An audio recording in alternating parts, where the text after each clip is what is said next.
Сайн бацхан уу? Өнөөдөр та бүхэнд танилцуулах юм бол Toyota Land Cruiser Prado.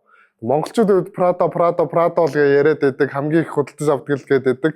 Гэхдээ яг энэхүү машин ямар шиг автомашин болохыг бүгдээр хавд цэцгээе.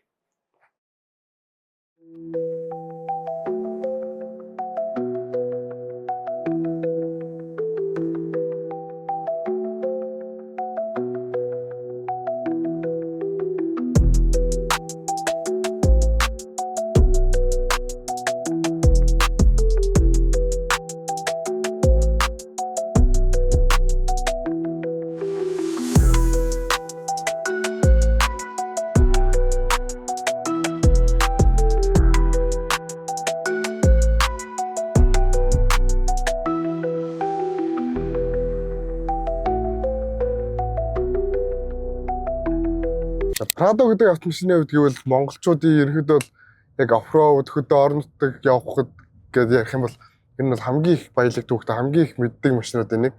За 1990 онд нэг FG40 мөч гэж ерөнхийдөө Land Cruiser анхны загвараас 70 сараас эхлээд ерөнхийдөө аль анхны Prado гэдэг загвар маань яг үндсэн Prado гэдэг хувилбарлуугаас салаад явсан гэсэн. 1994 онд яг Bondo хамгийн анх удаага Toyota Land Cruiser Prado гэдэг нэрийг авсан гэж үздэг. За тэгэл нөө 95 оноос нөө бид эдгээр сайн мэддэг 90 Cruiser байна. За 2002-3 оноос нөө 120 Cruiser байна. 9 оноос эхлээд 150 Cruiser мэтчлээ. Одоо яг ингээд нийт 5 үе гарчаад байгаа. За өнөөдрийн яг танилцуулж байгаа нь болохоор дөрөвдүгээр үеийнх нь 150 Prado. Энэ дээр ерөнхийдөө ярих юм маш ихтэй загвар гэсэн бусад төрлүүдээс бодвол. За яг онцлогууд яг юу вэ гэхээр яг энэ 150 Prado-гийн үед 2009 оноос эхлээд 23 оны хүртэл нийт 14 жилийн хугацаанд яг энэ 150 гэдэг круиз ерөөсөө солиогүй хамгийн урт хугацаанд авч явсан гэдгээр онцлогтой. За 9 оноос эхлээд 13 онд нэг фейслифт хийх. За 17 онд нэг фейслифт хийгдсэн. 2 удаа фейслифт хийгдээд яг 150 гэдэг круиз авч хадгалж өдөө хүртэл хүрсэн гэсэн үг. Яг круизээс гадна мотор дөр аягүй сонирхолтой. Саяны 9-оос 23 он хооронд 14 жилийн хугацаанд нийт 13 ширхэг моторыг солиод тавьсан. Гэхдээ 13 төрөл гэдэг нь өөр мотор гэсэн үг. Яг 2700-аа одоо доторх хэдэн ингэ солидог ч юм уу, арай өөр нэрсэлтэй ч юм уу 2700 4.0-тэй гэдгээ солиод 13 мотор үүссэн гэсэн үг. За Монголын үед гэвэл яг 2700 энгийн бензинүүд ер нь бол түгээмэл буюу хамгийн их хүчтэй орж ирдэг. За 2700 байна, 4000 V6-тай байна. 4000 V6 бол жоохон ховор. Яг он залуу загваруудаар 3000 дизелийг ерөнхийдөө бол бараг халаад хайцсан шахууд. Яг ингээд засгийн газар арай онцгой нөхцөлтэй юунууд 3000-тай дизелүүдийг гаргаж байгаа. За 2800 дизел бол яг шинжлэгдээд дахиад яваад байгаа гэсэн үг. За 2700-ийн үед болохоор ууг нь бол нэг 160-аас 164 морины хүч гаргадаг оноосоо шалтгаалаад яг ерөнхийдөө бол хангалттай боломжийн хүчтэй гэхдээ жоохон гологдоод байдаг. 4000-ийн үед болохоор 270 морины хүч гаргадаг.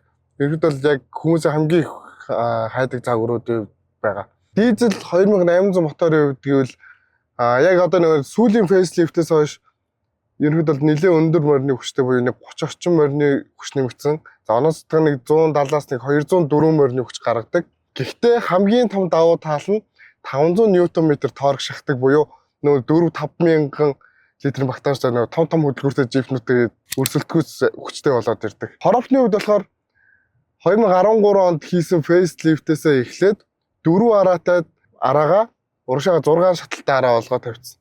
Тэгснээр нөө гаргаж байгаа хүч дээр ч юм уу те нөө шулуун замд явхад бензин багтал ч юм уу тэр тал дээр бас хамаагүй том төвчлэг авчирсан гэж хэлж гэж болно. За яг ингээ машиныг унаад ингээ яг эдлээд хэрэглэхийн үед гэвэл за ерөнхийдөө нөө нэг 90 120 өмнөх 150 гэдэг ерөнхийдөө бүгднийг нь унж үтсэн. Яг тэдрээс хадвал хамгийн том давуу тал нь амар хөнгөн явдалтай. Гэхдээ нөгөө нэг 2700 дээр байдаг нөгөө эрдэг нь бол ерөнхийдөө яг хэвэндээ. Арай гайгүй л болчихсон. Жохон ингээ гიშгэх дуртай хүмүүст бол яалчгүй 2700 жохон сул байгаад байдаг. 2800 дизель бол ер нь ихэд бол хангалттай нөгөө нэг өндөр торгт болохоор хангалттай хүчээ гаргаад явчихдаг. 2700 тэр жоохон гологдог. Гэхдээ Япончууд үйлдвэрээс бодвол хүчин тооцсон болол тиймэрхүү хийж байгаа. Тэгэхээр ерөнхийдөө яг тулсан шавар ч юм уу өксүр зам саад нэр бол ямар ч асуудал байхгүй. Жоохон гიშгэх дуртай шулуун зам дээр жоохон өтгөртэй санагдав. Тэр бол асуудал байхгүй гэсэн үг. Явах хэдингийн үед гэвэл яг нэг амаржийн ч юм уу төлөх мөл гисэн шидийн жижиг сажиг юм асуусан. Яг үндсэн платформ нь бол өмнөх загварууд дээр ашигладаг байсан нөө F2 гэдэг яг үндсэн платформ яг ашиглаа явж байгаа. Нөгөө FG Cruiser ч юм уу, Forerunner, Fortuner гэдэг адилхан кузовтай машинуудаар ашигладаг платформ одоо л хэвэндээ явж байгаа гэсэн. Бензин эдэлтийн үед болохоор 2700 яг үйлдвэрээс бол нэг 13-аас 15 литрийн бензин зарцуулалтаа гэж тооцдог. Гэтэ яг нөгөө Монголын нөхцөлд одоо нөгөө түгжээ ч юм уу нөгөө агаарын даралт мартаас шалтгаалаад ерөөд бол нэг 16-7 литр бол бензин бол эдэлдэг ба. Яг загварын үед гэвэл яг энэхүү загвар дээр 4-р үеийн 150 цагаад нь 2 дахь удаага фейслифт хийгдсэн загвар. За яг өмнөх загваруудаас ялгаа нь юу гэхээр уртлын гүпер, грил буюу сет хэсэг, уртлын гэрэл, хойтлын гэрэл, хойтлын гүпер зэргээр нь гаднаас нь хараад ялах боломжтой.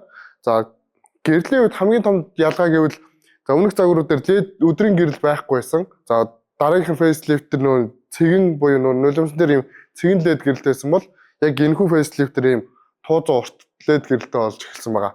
За яг үйлдвэрээсээ болонгууд таны сонгож авсан TX юм уу, TXL, TZ гэдэг загвараас шалтгаалаад дугуйны үед 17-оос 19 инчийн хайшаа буутай байгаа.